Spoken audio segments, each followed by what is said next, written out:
If you need to request a refund on Whop, the process is actually pretty simple once you know where to look.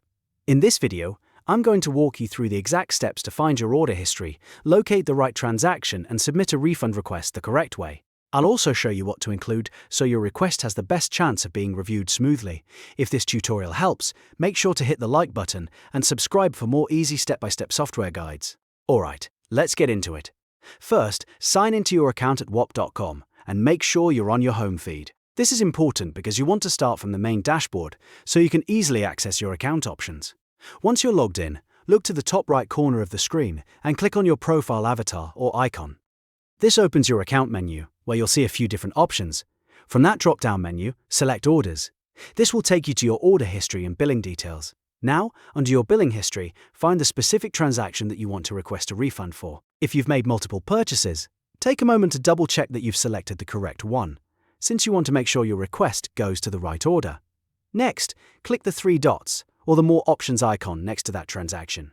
In the menu that appears, choose Request Refund. Whop will then guide you through the refund request process with on-screen prompts. At this stage, you'll usually need to select your reason for the refund, so choose the option that best matches your situation. After that, you'll want to explain your situation clearly and honestly. This is where a detailed message can really help. Include what happened, what issue you experienced, and why you're requesting the refund. If you tried to contact the creator already, mention that as well. You can also upload any helpful evidence, such as screenshots showing your attempts to reach support, proof that the product didn't work as expected, or anything else that supports your request. The more clear and organized your information is, the easier it is for the refund team to understand your case. Once everything is filled out, review your request one more time before submitting it. After you send it, just wait for the review process to run its course. And that's it, you've now submitted a refund request on Whop.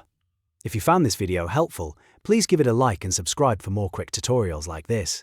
Thanks for watching, and I'll see you in the next one.